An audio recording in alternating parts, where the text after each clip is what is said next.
Before you decide a wife can never ask her husband to give up a bedroom, decide who had earned the better bed. Gavin had driven 7 hours after closing a major deal, while Elias had spent the afternoon checking dock bolts nobody else cared about. I called the choice hospitality, not humiliation.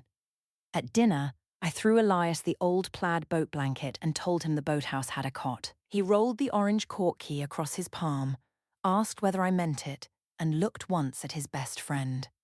When I said yes, he agreed so calmly that the table mistook my authority for his defeat. By midnight, I was certain moving my husband outside had opened exactly the door I wanted. My name is Miriam Ward. I was 38 and directed regional sales for a company that installed security systems in offices and warehouses. My clients did not pay me to study a problem for 3 weeks. They paid me to enter a room, name the risk, and decide what happened next. Speed looked like strength to me. That belief started long before Elias. My father owned a hardware store when I was a child. The business began losing money when a large chain opened nearby, but he kept waiting for the old customers to return. My mother begged him to cut costs. He delayed until the bank made the decision for him. On the day the store closed, my mother said waiting was only a choice made slowly enough to look innocent. I was 14. The sentence stayed. Elias was 40 and worked as an engineer for the County Water Authority. He studied flood maps, drainage plans, and aging pipes. A rushed answer bothered him more than no answer. If 2 people argued, he listened until both had emptied themselves. Then he spoke in a quiet voice that made everyone else sound careless. At first, his patience felt like shelter. We had been together 11 years and married for 8. During our first winter, a pipe burst above my apartment while I was away on business.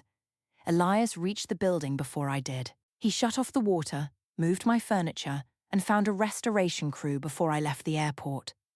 When I arrived, he had placed my wet photographs between clean towels and labelled each stack by year. He did not tell me he had saved the room. He showed me what could still be saved. There were good years after that. Every September, we spent 1 weekend alone at his family's lake house in Western Virginia. We woke before sunrise and carried coffee to the dock. Elias sat with his shoes off and watched fog lift from the water. I talked about work until I ran out of people to criticize. He rarely offered advice unless I asked. The boathouse stood 30 yards from the main house. It was a low cedar building with 2 boat slips, a storage room, and a small loft where Elias and his best friend had slept as teenagers. The loft held a folding cot and an old electric heater. A key hung inside the kitchen on an orange cork float so it would not sink if someone dropped it from the dock. Elias rolled that float across his palm whenever he checked the boats. Tap, turn, tap. I used to find the habit comforting. One spring, a storm snapped the stern line on Leah's boat. Gavin ran down the dock and jumped aboard before anyone asked. He looked like the hero because everyone saw him catch the rail. Elias stayed on shore, cut power to the wet outlet, and secured a second line from a safe angle. Gavin stopped the boat from drifting. Elias stopped his friend from being pulled into live water. Both actions mattered, but only Gavin's made a good story at dinner. That difference became my favourite kind of evidence. I praised the person people could see moving and forgot to count the danger removed quietly beside him. Gavin Hale had known Elias since they were 12. He was a year older than us, broad-shouldered, confident, and quick with an answer. He had built a company that sold outdoor equipment to climbing gyms and guide services. He ran before breakfast and could reverse a trailer without asking anyone to move. Gavin made decision look physical. If a storm approached, Elias studied the radar. Gavin pulled the chairs inside. If a restaurant lost our reservation, Elias asked what alternatives were available. Gavin spoke to the manager and found a table. The practical version was that both men solved problems. Only one made the solution look powerful. I began comparing them during our 6th year of marriage. At first, the comments sounded harmless. I told Elias Gavin chose a vacation house faster.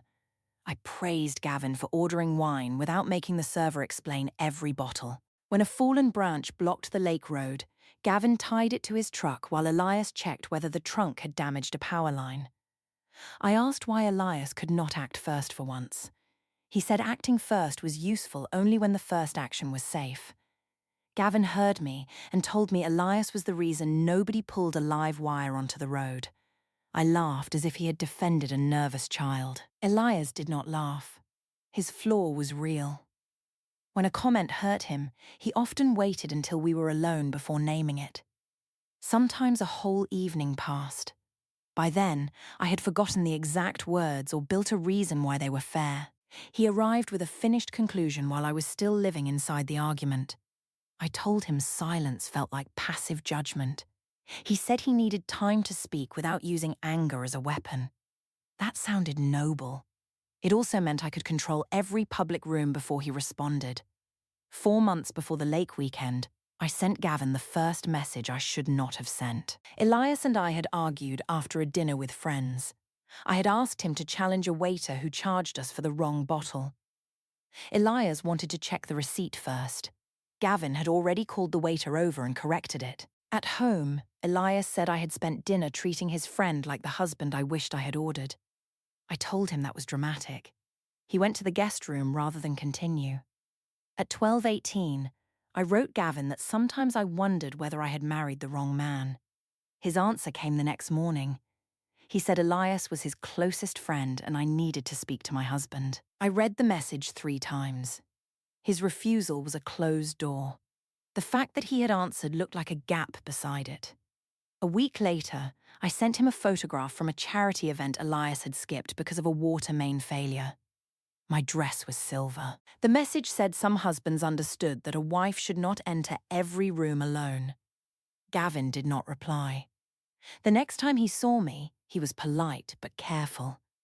I decided that meant he was hiding interest out of loyalty. The messages continued because every silence gave me space to invent an answer. I told Gavin he was stronger than Elias. I said a woman felt protected beside a man who acted without holding a committee meeting inside his head. After a work dinner, I sent a photograph from my hotel room with one bare shoulder visible and asked whether he ever thought we had met the wrong people first. Gavin answered that I had crossed a line and that he would not discuss Elias with me again. I deleted his warning from my side of the conversation. The rest remained. 2 months passed. I did not stop. Sometimes Gavin read a message and gave no answer. Once, he replied that my husband deserved honesty. I treated every cold sentence as proof that he was fighting an attraction. I never asked what the sentences meant without me at the center. 6 weeks before the lake trip, Gavin hosted an open house at his company's new warehouse. Elias and I went after work. Gavin moved through the crowd in a fitted blue shirt, greeting suppliers and remembering the names of their spouses. Elias spent 20 minutes near the loading bay with a contractor who had found water beneath one wall. I told Gavin the evening proved my point. He could run a business and still make people feel important. Elias could enter a celebration and find the leaking corner. Gavin said the leak could destroy expensive inventory and that Elias had probably saved him a large repair. I asked why he always defended a man who did not defend himself. Gavin put down his glass. He said friendship was not agreement with every flaw. Elias could avoid conflict until patience became absence, but that did not give me permission to recruit his friend into the marriage. The directness excited me more than it embarrassed me. I told Gavin that was exactly how a man should speak. He stepped away before I finished. On the drive home, Elias asked why Gavin had left our conversation looking angry. I said we had disagreed about a client. Elias asked whether the disagreement involved him. I turned toward the window and told him not every private conversation belonged to my husband. His hand tightened once on the steering wheel.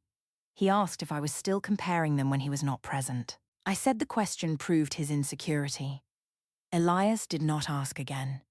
He drove the rest of the way without music, and I used his silence as another reason to message Gavin the next morning.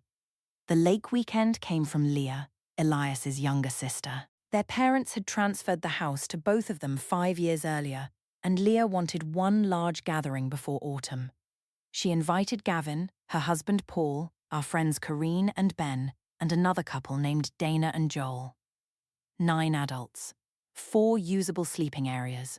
One upstairs bedroom was closed because a roof leak had damaged the ceiling. Leah and Paul took the small room they always used. Dana and Joel had the back guest room. Corrine and I could use the loft daybeds. That left Ben on the living room sofa and Gavin without a room. Elias and I normally slept in the large lakeside bedroom. I saw the shortage before anyone drove to the house. So did Elias. He suggested Gavin take the sofa and Ben use an air mattress beside him. Gavin had slept on worse during trade shows. I said nothing then. 6 days before the trip, I sent Gavin a message saying the lake might finally give us a quiet hour without Elias studying every breath. He told me to stop. I wrote that I would find a way to get my husband out of the house for at least one night. Gavin did not answer. That silence felt different, not colder, final. For half an hour, I considered cancelling the trip. Then Elias came home, placed printed directions on the counter, and asked whether I wanted him to pack my blue raincoat. His ordinary kindness made me angry. I said I could pack my own clothes. He studied me for a moment. The orange boathouse key lay beside the directions because he had brought it home after checking the locks the previous weekend. He turned the cork float under one finger. Then he asked if there was anything I wanted to tell him before we went. I said no. Elias put the key in his pocket. We reached the lake house on Friday afternoon. The air smelled of wet pine and gasoline from the covered boat. Ropes tapped softly against the dock posts. Elias carried food inside, then went straight to the boathouse to check the heater and cot. I watched him cross the yard with the orange float hanging from his hand. Gavin arrived near sunset after driving from Nashville. His truck carried sample kayaks for a client meeting on Monday. He looked tired, but he unloaded 2 boxes of wine before anyone asked. One kayak had shifted against its strap during the drive. Gavin climbed into the truck bed and pulled it straight. I called Elias from the porch and asked why he never made hard work look that easy. Elias was kneeling beside the boathouse steps, replacing a loose board. He looked at Gavin, then at me. He said Gavin had spent 20 years learning to move outdoor equipment, while he had spent 20 years keeping water away from buildings. Different work looked different. I told Corinne that even his defense sounded like a manual. She said the step beneath my foot no longer moved because Elias had fixed it while I watched another man unload. I stepped over the new screw and went inside. Before dinner, Gavin carried his bags toward the living room sofa. I stopped him and said we would find a better arrangement. He answered that no arrangement should remove Elias from his own room. The refusal was plain. I converted it into manners because manners could still hide desire. I hugged him. He kept one hand around a box and made the greeting short. Elias stood on the porch. Gavin looked toward him before he looked back at me. The glance lasted less than a second. I read guilt into it because guilt was useful. Dinner began at 8 around the long oak table. Leah served stew. Rain pressed against the screens, and the lake disappeared beyond the windows. Gavin sat across from me. Elias sat at my right. Leah brought up the room problem while everyone was still eating. Ben offered to take an air mattress. Gavin said the sofa was fine. I had already placed the plaid boat blanket on the empty chair behind Elias. I told the table there was a better solution. Gavin had driven 7 hours and needed a real bed. Elias knew the boathouse and could use the loft cot for 2 nights. The room became quiet enough for the rain to sound closer. Elias asked whether I wanted his best friend to sleep in our bedroom while he slept above the boats. I corrected him. It was a boathouse, not a shed. It had power, a heater, and a perfectly good cot. Leah said the cot had not been used since spring. Gavin immediately said he would take the sofa. I refused for him. I said he had earned proper rest after the drive and did not need to be polite because my husband was attached to comfort. Corinne gave a small laugh. It died when nobody joined her. I lifted the plaid blanket and tossed it across the table. Elias caught it against his chest. One corner fell into his plate. I told him it was only 2 nights and asked him not to create drama in front of guests. His eyes moved from me to Gavin. Gavin began to speak, but Elias raised 2 fingers. Not a threat. a signal to wait. Then Elias took the orange key from his pocket. He rolled the float once across his palm and asked whether this was truly what I wanted. I said yes. He placed the key on top of the blanket. Then he said everything should happen exactly as I wanted. The practical version was simple. My husband had objected, I had answered, and he had surrendered. Nobody said the word cruel. That allowed me to keep calling the decision efficient.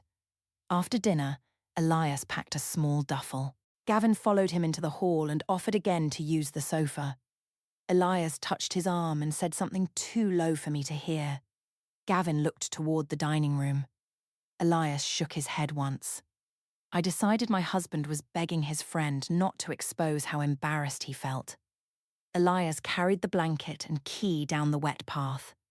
A minute later, light appeared in the Boathouse loft window. I stood at the kitchen glass and watched until his shadow crossed it.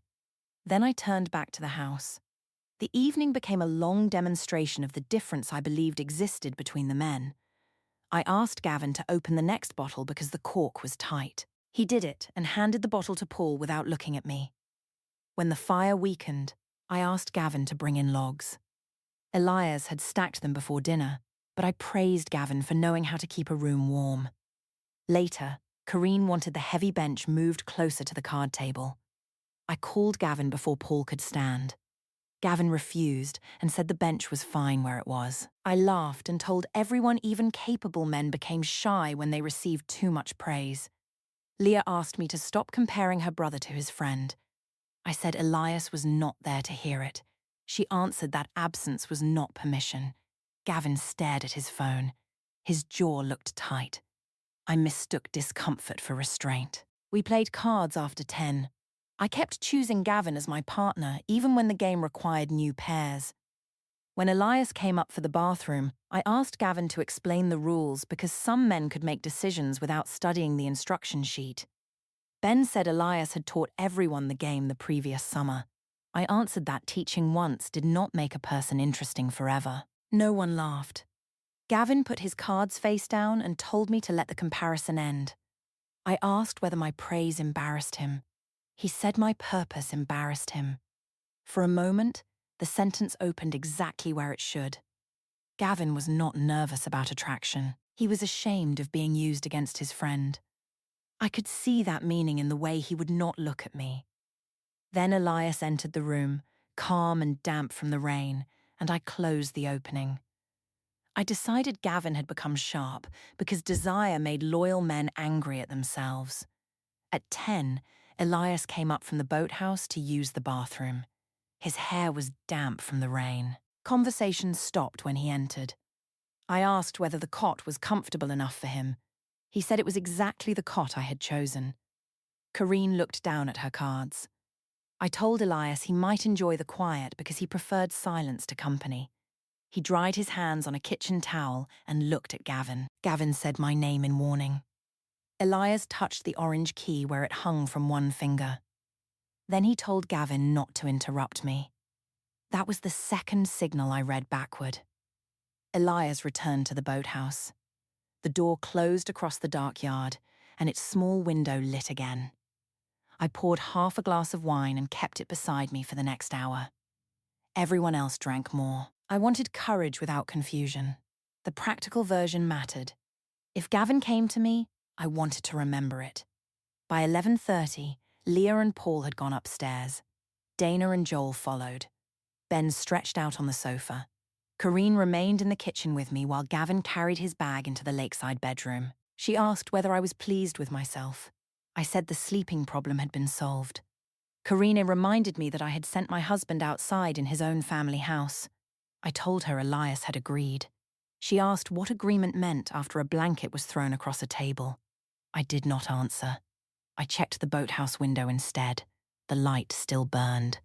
Corrine went to the loft. Before climbing the stairs, she told me not to do anything that would make the morning impossible. I smiled because the morning I imagined looked simple. Gavin would finally stop protecting Elias.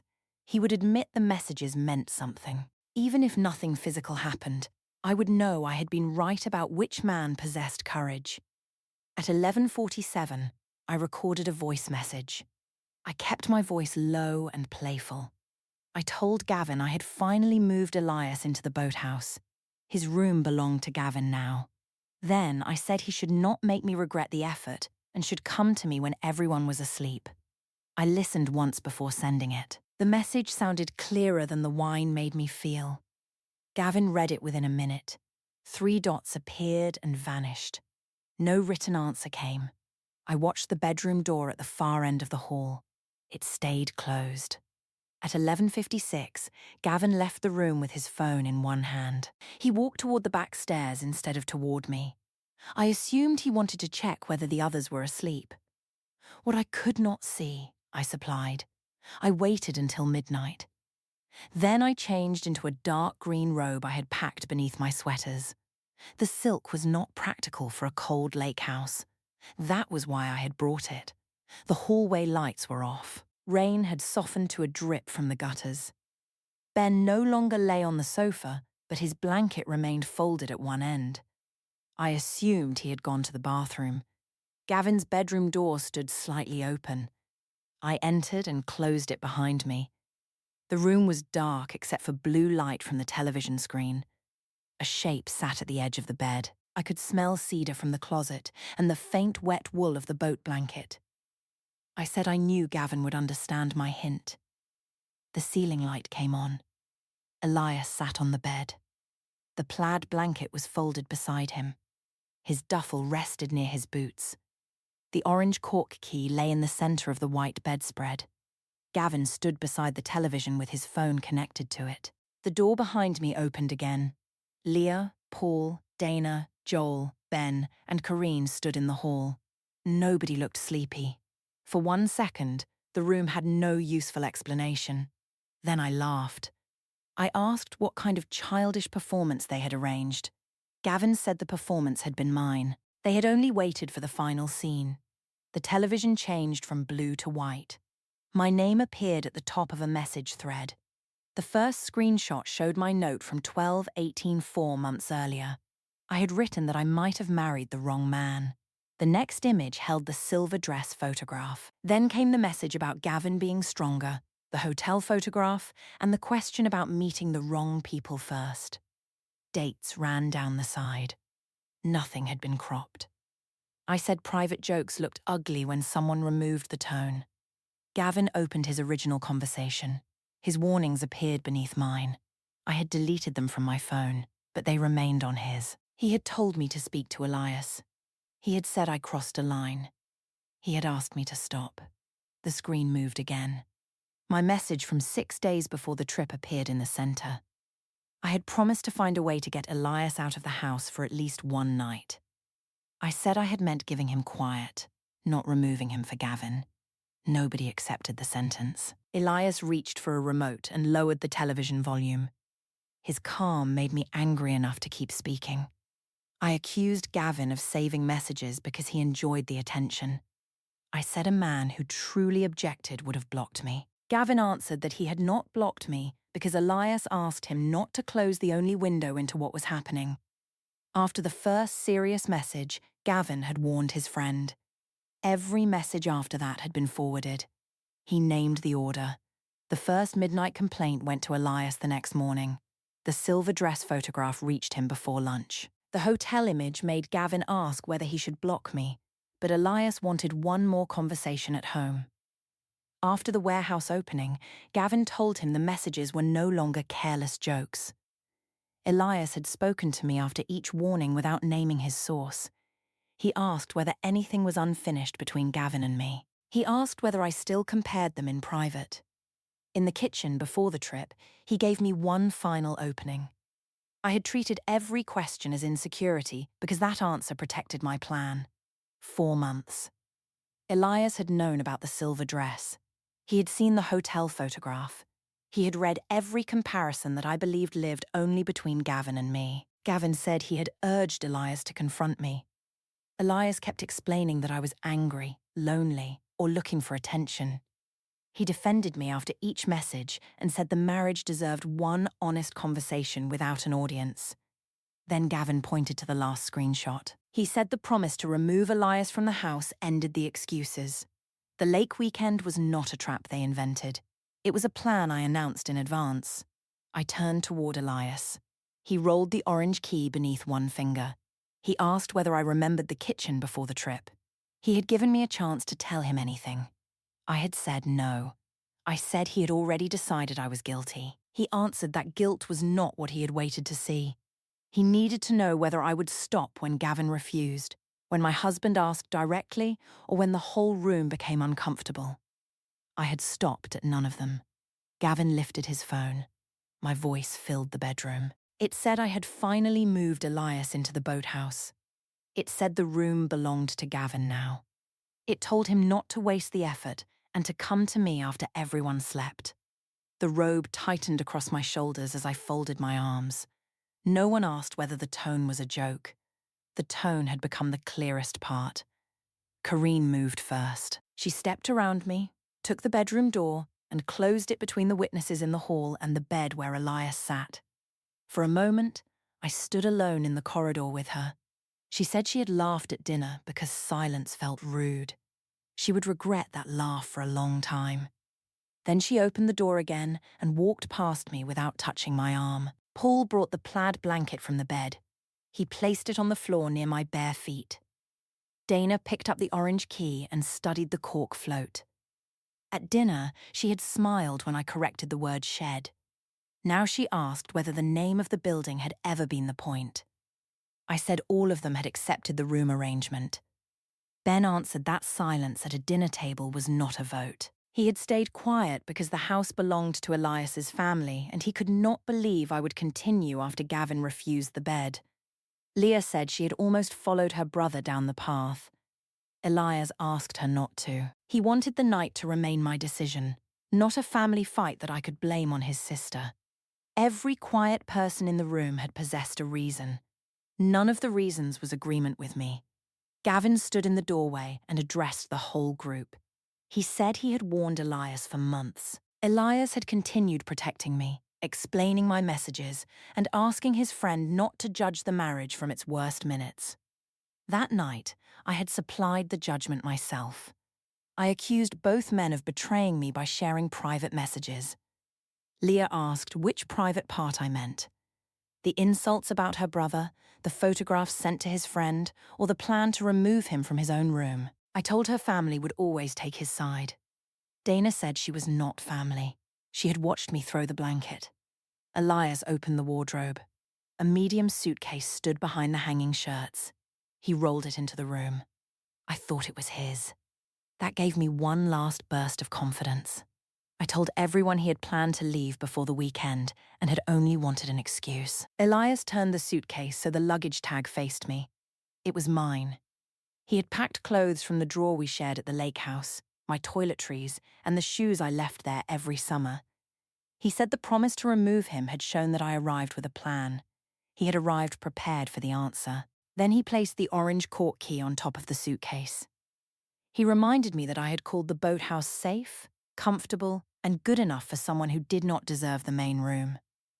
For the rest of that night, it could be mine. I asked whether he was throwing his wife into a building by the water. Elias said the heater worked, the cot was dry, and the main house phone would remain connected. A hired car would collect me at 10 in the morning. He was asking me to use the exact place I had chosen for him. Gavin went down the path and returned with Elias's duffel. He placed it in the lakeside room, then moved his own bag to the living room sofa. That small action destroyed the last version where Gavin had wanted my room. He had refused it at dinner. He refused it again after midnight. The only person who kept offering him my husband's place was me. Elias removed his wedding ring. He did not throw it or hold it up for the room. He placed it in the zip pocket of his duffel and closed the zipper. I said everyone had turned one bad night into a public punishment.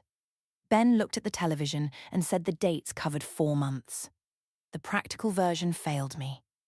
1 night. 4 months. 9 witnesses. No arrangement made the numbers small. Karine carried my suitcase downstairs. Leah picked up the plaid blanket. Outside, the rain had stopped, but drops still fell from the cedar branches. The boathouse light shone across a strip of black water. I shouted from the porch that all of them had helped Elias humiliate me. Nobody argued. Paul carried 2 bags to his car. Dana gathered the empty bottles from the kitchen because ordinary tasks were easier than looking at me. Leah handed me the blanket at the bottom of the steps. She said I had decided what the boathouse meant when I threw it at her brother. The orange float knocked against the suitcase handle as I pulled it down the path. Inside the loft, the cot held the shape of Elias's body. His water glass stood on the floor. He had left the heater running. The room was cold but not unsafe. I sat on the cot with the blanket around my shoulders and listened to footsteps in the main house. Doors opened. A shower ran. Someone moved Gavin's sample boxes away from the hall. Nobody came to check whether I had changed my mind. At 6:30, the first car started. I went outside carrying the blanket. Fog covered the lake, the same way it had during the good September mornings with Elias. Gavin loaded his bag into his truck. He did not look toward the boathouse. Karine left with Ben. Dana and Joel followed. Paul placed the last case in Leah's car. Even the people who had laughed at dinner now moved around Elias with careful loyalty.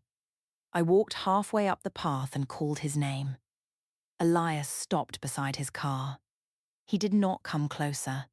I said he had agreed to sleep in the boathouse because he wanted to shame me later.